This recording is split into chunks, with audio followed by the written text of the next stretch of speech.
On Christmas Day 1642, in a small farmhouse at Woolsthorpe in rural Lincolnshire, a sickly premature baby was born to a widowed mother. 84 years later, that baby would die as the most consequential scientific mind in human history, Sir Isaac Newton, who invented calculus, decoded white light, discovered universal gravitation, wrote the Principia Mathematica, built the reflecting telescope, and ran the Royal Mint.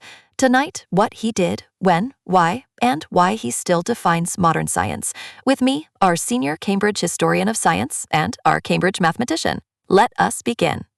Born premature on the 25th of December 1642, his father dead 3 months before, Hannah Newton expected the child to die. He did not. He grew up at Woolsthorpe Manor in rural Lincolnshire, quiet, solitary, fascinated by mechanical contrivances. At 17, he entered Trinity College, Cambridge, as a sizar, a poor student who served other undergraduates for his keep. He studied the standard Aristotelian curriculum, but began to read Descartes and Galileo on his own, copying their equations into a quarto notebook he kept until his death. Cambridge ordained him in 1665. He was 22. Then the plague came. 1665. The Great Plague closes Cambridge. Newton goes home to Woolsthorpe for almost 2 years.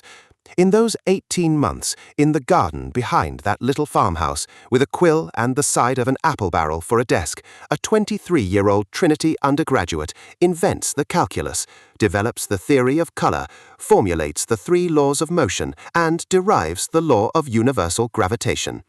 We call this period the Annus Mirabilis, the miracle year, though it was closer to 20 months.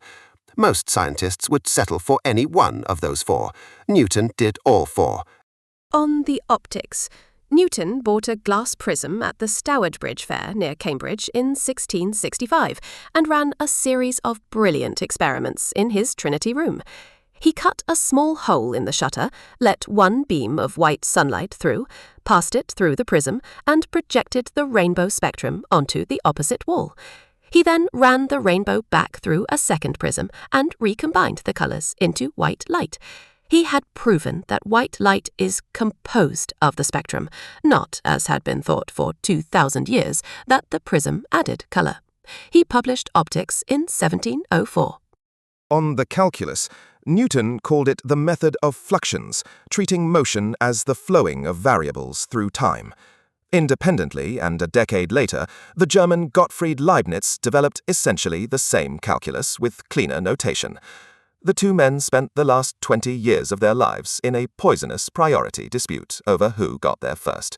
Modern historians give Newton priority of discovery, 1666, Leibniz priority of publication, 1684. We use Leibniz's notation today, dy over dx, because it was simply more elegant. Newton was right, but Leibniz wrote it better. On the apple, Newton himself told the falling apple story near the end of his life. In 1666, in his Woolsthorpe garden, watching an apple fall from a tree, he said he asked why the apple falls toward the centre of the earth.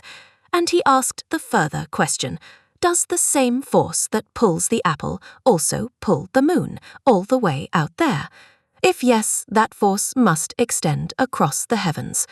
It would be 20 years before he had the mathematics to prove it. The apple tree is still there in the Woolsthorpe garden. The descendants of the original tree, planted in 1760, still bear fruit. Principia Mathematica, published in Latin 1687, paid for by Edmund Halley because the Royal Society had blown its budget on a book about fishes. 3 books. Book 1, The 3 Laws of Motion. An object at rest stays at rest. Force equals mass times acceleration. For every action, an equal and opposite reaction. Book 2, Fluid Dynamics. Book 3, Universal Gravitation. The same inverse square force binds an apple to the earth and the earth to the sun. Principia unified terrestrial and celestial physics for the first time in history. Without it, no Einstein, no rockets, no orbital mechanics. The later career, President of the Royal Society from 1703 until his death.